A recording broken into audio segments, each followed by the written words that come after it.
If I'd known that the sound of Louisa's breathing, steady yet slightly offbeat, would become the soundtrack to my descent into madness for the next 3 weeks, I would have asked the production van to pull over on the shoulder and walked all the way home. But the van kept tearing through the damp dirt road, kicking up the scent of rain and salt air that mingled dangerously with her perfume. We were sitting side by side, our shoulders brushing with every sharp turn the driver took to avoid the potholes. With every touch, an invisible electric current shot up my spine, forcing me to stare out the window at the blurred green of the forest, pretending I wasn't counting the seconds until we either arrived or I made a run for it. We'd lost cell service 10 miles back. The no signal icon at the top of my phone was a cruel reminder. Now it was just us, a crew of 5, a budget that barely covered craft services, and a glass and wood house right on the ocean. Luiza laughed at something the director said from the front seat, and the vibration of it traveled through the bench and into my body. I closed my eyes. We'd spent the last year denying to thousands of people that there was anything between us. "We're just good actresses," we'd say in interviews, flashing our well-rehearsed smiles. And it was true. It had been purely professional, right up until the moment those 3 months of filming ended and I no longer had Luiza by my side every morning. Until I caught myself rewatching scenes from our show more often than I'd ever admit. The yearning pulled so tight in my chest that I must have replayed our kiss scenes more than the president of our ship's fan club. To this day, I don't understand how I didn't notice it while we were on camera. How did I not realize that all that chemistry wasn't just good technique?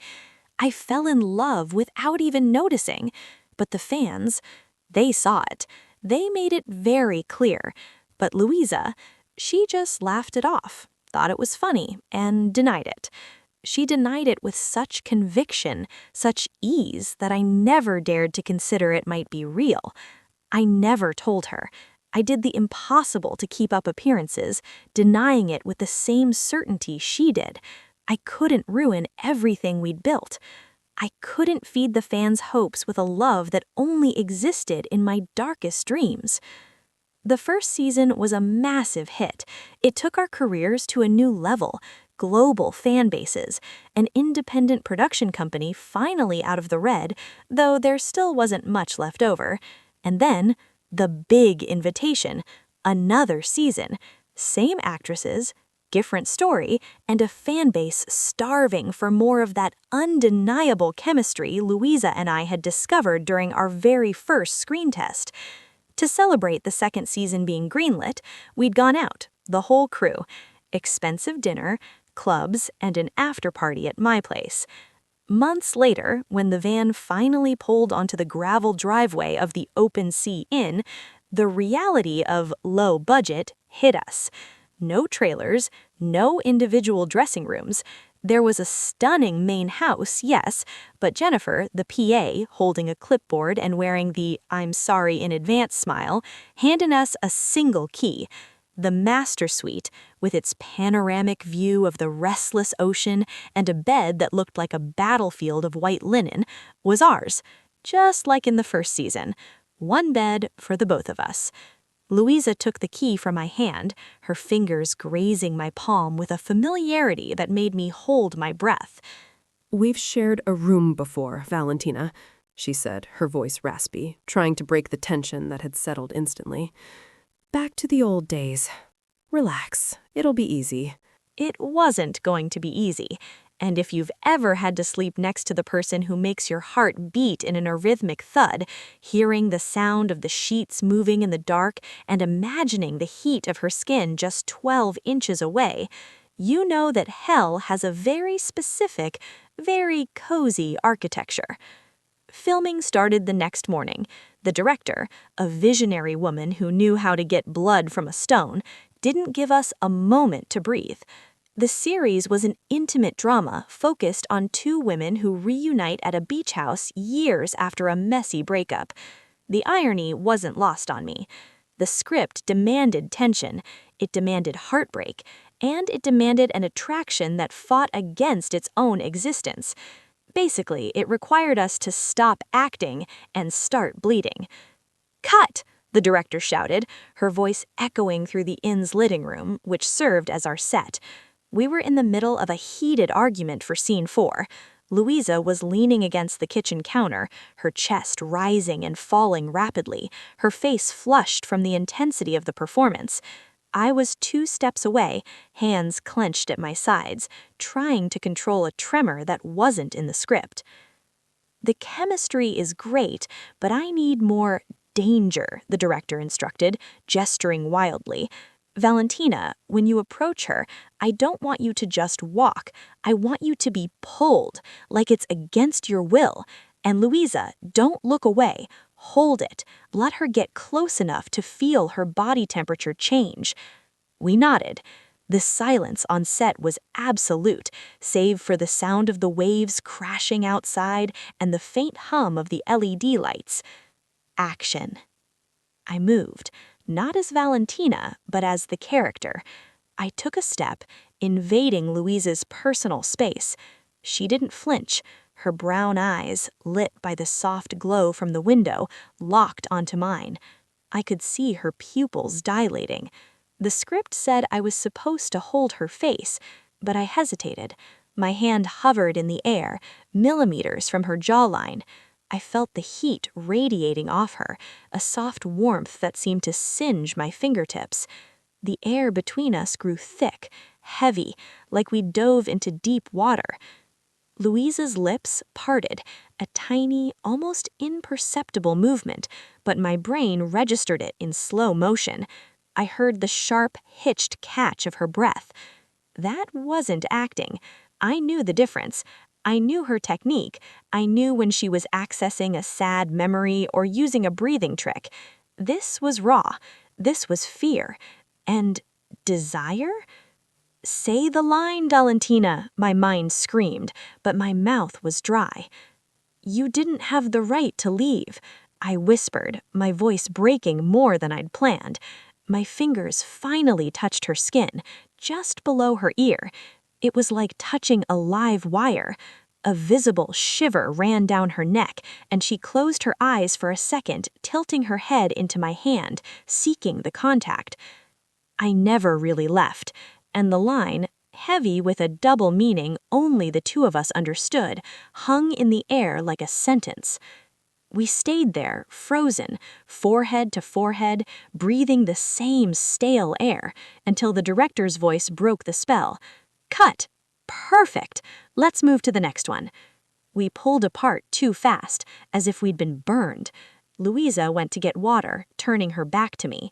I stood in the middle of the room, feeling my hand tingle where I'd touched her, trying to convince my heart to stay inside my chest.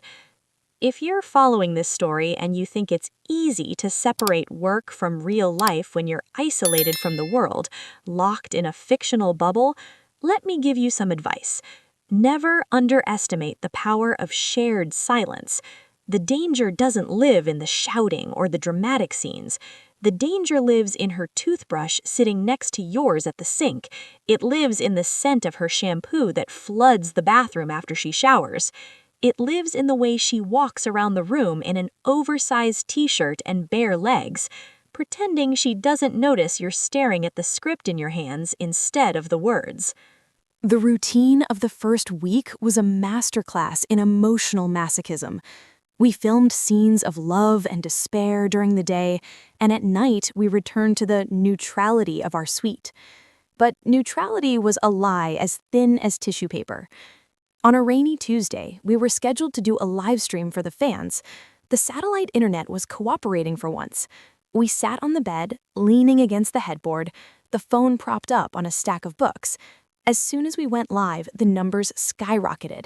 The chat was a waterfall of comments, heart emojis, and the one question that haunted us. "Are you guys together? The look in your eyes doesn't lie." Luiza laughed, reading the comments with that natural charisma that made everyone feel like her best friend. She leaned in to read a name on the screen, and her shoulder pressed against mine. Instinctively, I didn't pull away. On the contrary, I tilted my body a fraction of an inch toward her. "Guys, the signal here is terrible. You have no idea," Luiza said, gesturing. "We're living like hermits, just work and woods." "And what about love?" I read a comment out loud before I could think. Luisa's smile flickered for a microsecond. She turned her face to me, and the camera caught the exact moment her professional mask slipped. She looked at my mouth, then my eyes, with an intensity that cut through the phone screen and hit thousands of people at once.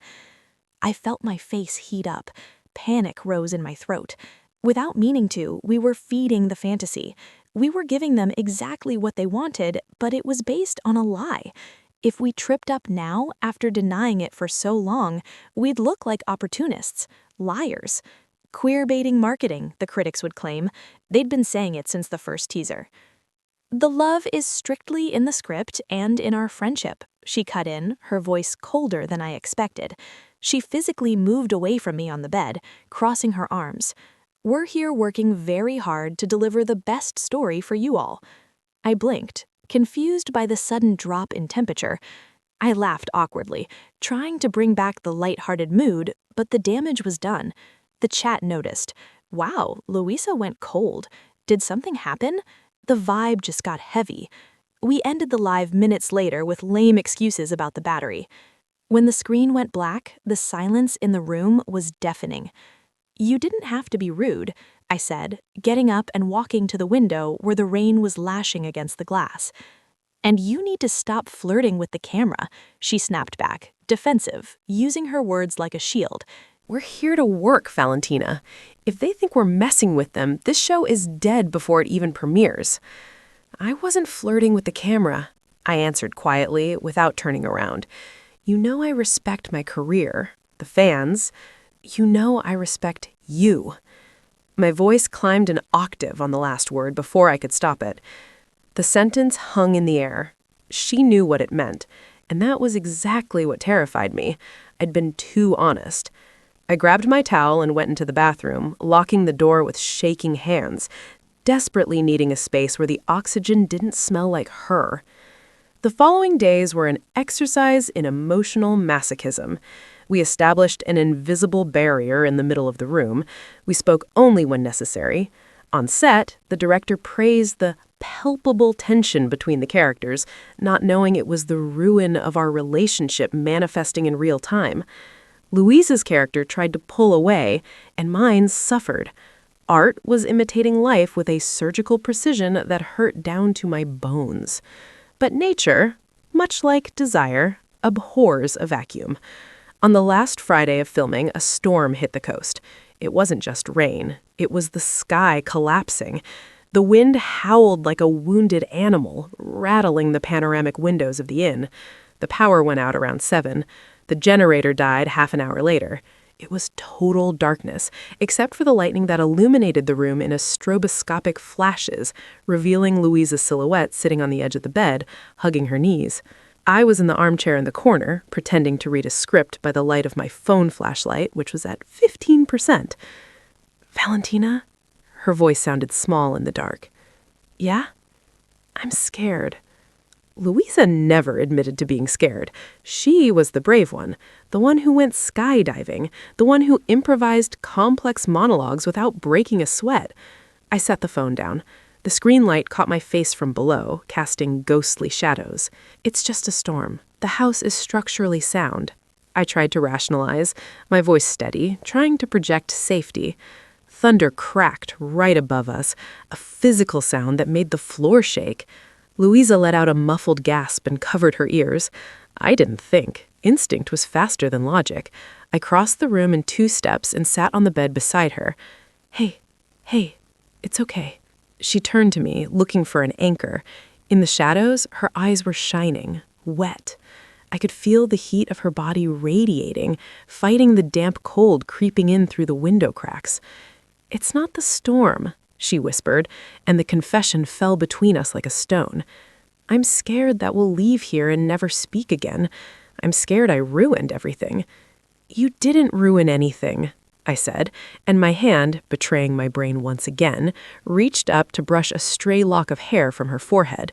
The touch was soft, but devastating. Luiza leaned her face into my palm, closing her eyes, a shaky sigh escaping her lips. "Why did you pull away?" I asked. Her eyes opened, dark, dilated, searching for the truth. "After the live?" she asked. "No.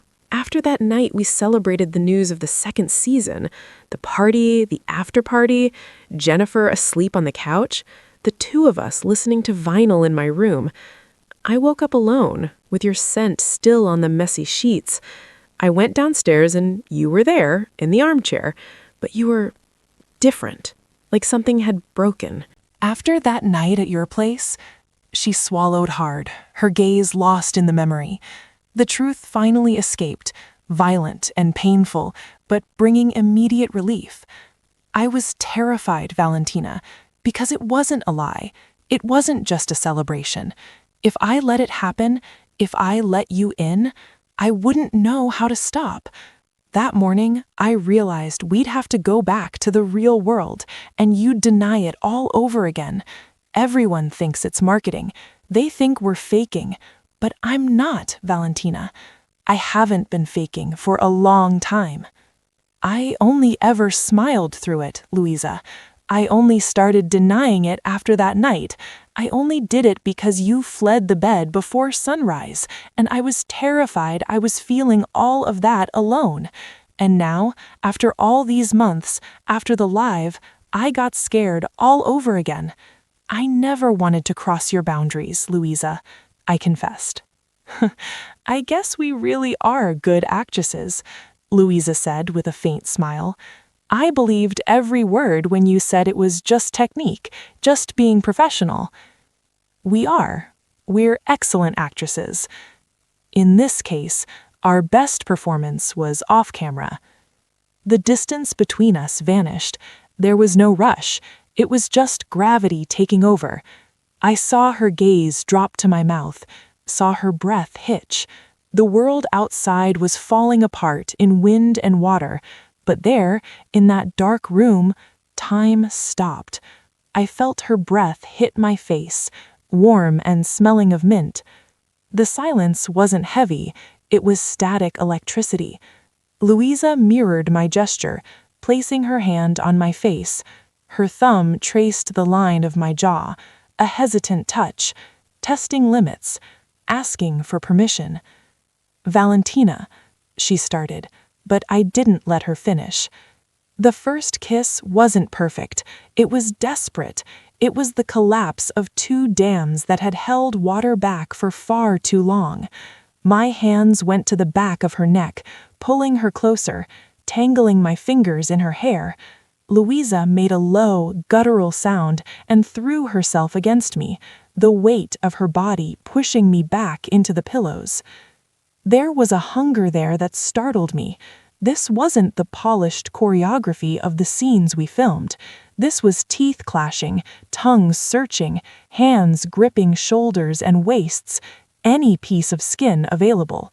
It was the physical confirmation of months of denial. She pulled back for a second, just enough to catch her breath. Our foreheads were pressed together, the air thin between us. "If this is a rehearsal," she said, her voice husky, her lips swollen and red, "I quit." I laughed, a nervous, happy sound that bubbled up in my throat. "No, this is definitely not a rehearsal." The next morning brought a pale sun and a calm sea, as if the storm had never existed. But inside room 6, everything had changed. We woke up tangled together, arms and legs in a jumble that made it hard to tell where one ended and the other began. Reality, however, knocked on the door along with Jennifer bringing breakfast. We had to separate quickly, smooth the sheets, put the masks back on, but the energy was different. There was a complicity in our glances, a shared secret that shone brighter than any studio light. We finished filming with a startling ease. The final scenes, where the characters finally surrender to love, didn't need direction. The director cried at the monitor. The sound crew had to adjust the levels because our whispers were too real, too intimate. When we returned to the city, to the 5G signal and the madness of social media, the fear returned. Rumors that we'd had a falling out were swirling because of Luiza's cold shoulder during the live. Sitting on the sofa in my apartment, with the series about to drop, we made a choice. "They're going to say we lied," I said, scrolling through Twitter. "They're going to say we've been playing them since the first season." Luiza took the phone out of my hand and tossed it across the room into the pillows. She cupped my face with both hands, forcing me to look at her. "Let them talk. We know the truth. We know we didn't lie before because we didn't know yet. And we know we're not lying now. The truth is the only thing that sustains us." On the day the finale was released, we did another live stream. This time, there was no script. There was no distance. We sat side by side, shoulder to shoulder, our hands visibly entwined in our laps. "Hi, everyone," Luiza started, wearing that smile that could light up a stadium. "We wanted to tell you something. The story in the show, well, you'll have to watch to see how it ends, but our story—" She looked at me. I squeezed her hand. The fear was still there, but it was smaller than the desire to be hers in the light of day. "Ours is just beginning," I finished, and then I kissed her. It wasn't a cinematic, dramatic kiss. It was a long, tender peck, a soft press of lips full of silent promises. The chat froze. The internet, I'm sure, broke for a few seconds. And when the comments came back, there was no anger. There were no accusations of lying. There was chaos, yes, but it was the chaos of celebration. They didn't care about the timeline. They didn't care if we denied it before. They saw the truth in our eyes, in that disastrous live, and in every scene where we couldn't stop looking at each other. They watched two people fall in love in real time, fighting it and losing the battle in the best way possible. The web series was an explosive success, breaking viewership records on the independent platform.